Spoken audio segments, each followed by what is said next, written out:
Assalamualaikum warahmatullahi wabarakatuh. Yang terhormat, Wahyu Kartika Utami, selaku dosen pembimbing mata kuliah Hukum Tata Pemerintahan kelas 3A. Kami dari kelompok 7 akan mempresentasikan terkait hukum publik dan hukum privat. Adapun dari kelompok kami terdiri dari Fatimah Az-Zahra Desliza, Siti Pinastika, Zaki Ikhwan Abdullah, Lukman Keterlomi. Mengenai hukum, Indonesia adalah negara hukum. Terdapat berbagai jenis dan bidang hukum yang berlaku di Indonesia dengan tujuan agar dapat terciptanya keadilan, kemanfaatan, dan kepastian hukum di dalam kehidupan bermasyarakat. Nah, hukum privat. Hukum privat adalah hukum yang mengatur hubungan antara sesama manusia, antara satu orang dengan orang lainnya, dengan menitik beratkan pada kepentingan perorangan. Nah, ada juga pengertian hukum privat dalam segi masyarakat, yakni merupakan hukum antar perorangan yang mengatur hak dan kewajiban perorangan yang satu terhadap yang lainnya dalam pergaulan masyarakat. Nah, hukum privat meliputi hukum perdata dan hukum dagang. Selain hukum dalam pergaulan masyarakat, melahirkan hukum benda dan hukum perikatan, masih ada bidang hukum perdata lain, yaitu hukum waris yang mengandung unsur keluarga dan hukum benda. Jadi, bidang hukum privat meliputi hukum tentang orang, hukum keluarga, hukum benda, hukum perikatan, dan hukum waris.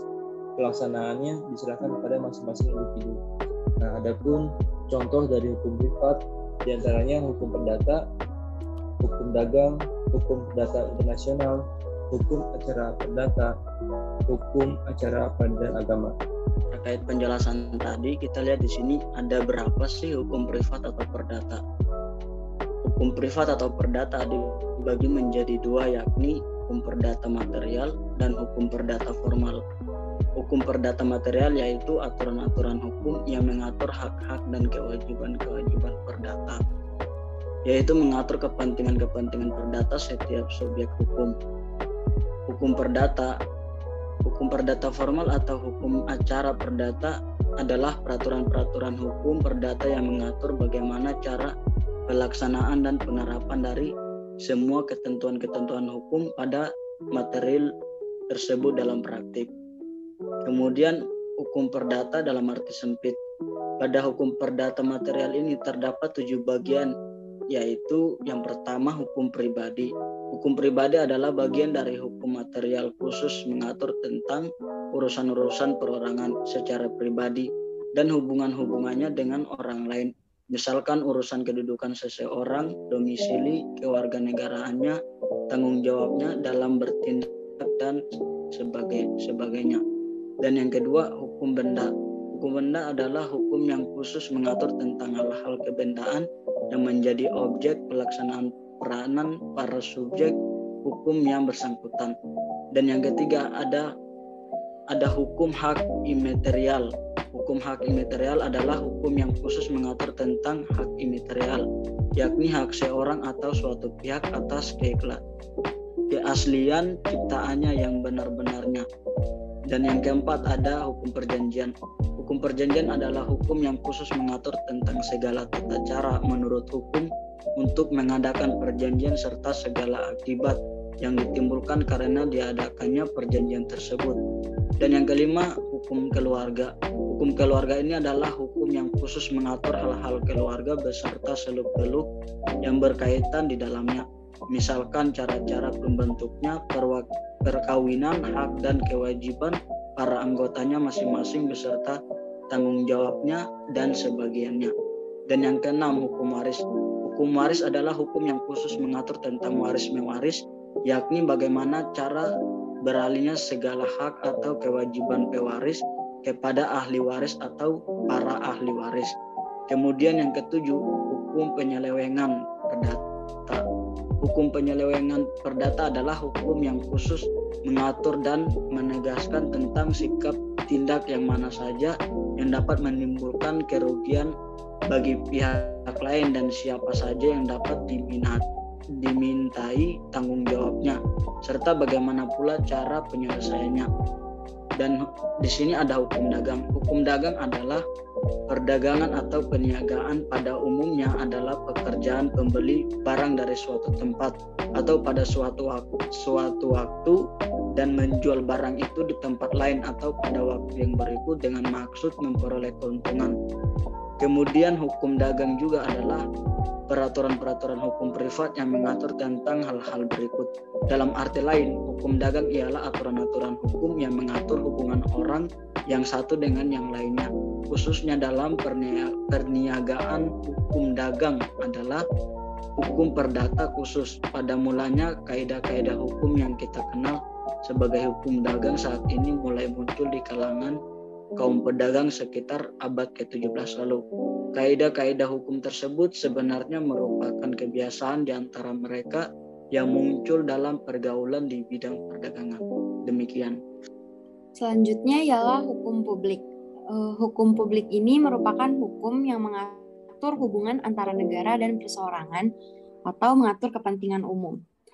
Hukum publik diartikan secara global karena mengatur kepentingan-kepentingan umum. Artinya mengatur korelasi antara warga negara dengan negara, di mana dapat dikatakan hukum yang mengatur kepentingan umum warganya. Selanjutnya ada ciri-ciri hukum publik. Antara lain yang pertama itu ruang lingkupnya merupakan kepentingan negara atau masyarakat dengan orang perseorangan. Lalu penguasa negara berkedudukan lebih tinggi ketimbang orang perseorangan. Selanjutnya hukum publik ini ditegakkan demi tujuan bersama dan kepentingan masyarakat luas. Dan yang terakhir, ada banyak hubungan antar negara, masyarakat, individu, serta unsur politik di dalamnya. Macam-macam hukum publik. Yang pertama itu ada hukum tata negara, yaitu suatu hukum yang dimana mengatur seluruh hal yang berkaitan terhadap negara. Contohnya itu adanya dasar pendirian sebuah negara, terbentuknya lembaga-lembaga negara, terbentuknya struktur kelembagaan, hukum, hak, serta kewajiban terhadap hukum, dan lain sebagainya. Selanjutnya hukum administrasi negara, yaitu suatu hukum yang dimana mengatur perihal sejumlah tata cara pelaksanaan tugas. Sebagai contoh, hak serta kewajiban terhadap sejumlah kekuasaan alat beserta dengan perlengkapan dari negara tersebut. Selanjutnya mengenai hukum internasional. Pada awalnya, hukum internasional hanya diartikan sebagai perilaku dan hubungan antar negara. Seiring perkembangan pola hubungan internasional yang semakin kompleks, hukum internasional meluas hingga mengatur struktur dan perilaku organisasi yang bersifat internasional. Selanjutnya, hukum pidana. Hukum pidana adalah salah satu bagian independen dari hukum publik di negara Indonesia. Hukum pidana diatur dalam Kitab Undang-Undang Hukum Pidana atau KUHP. KUHP sendiri adalah produk hukum peninggalan zaman penjajahan Belanda.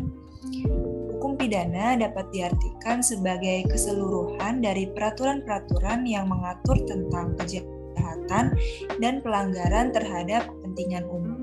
Perbuatan yang melanggar kepentingan umum tersebut diancam dengan pidana. Selanjutnya mengenai contoh kasus dari hukum publik, yaitu Juliari Batubara tersandung korupsi dana bansos COVID-19 pada bulan Desember pada tahun 2020 lalu, yang mana masyarakat dihebohkan dengan kabar ditangkapnya Menteri Sosial Juliari Batubara oleh Komisi Pemberantas Korupsi atau KPK.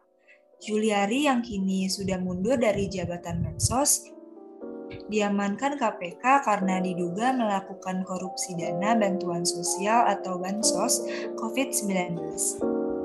Terkait hal ini, Juliari disangkakan pasal 12A dan 12B atau pasal 11 Undang-Undang Nomor 31 Tahun 1999 atau diubah Undang-Undang Nomor 20 Tahun 2001 tentang tindak pidana korupsi JO pasal 55 ayat 1 KUHP. Baik, sekian pemaparan dari kelompok kami. Semoga bermanfaat. Wassalamualaikum warahmatullahi wabarakatuh.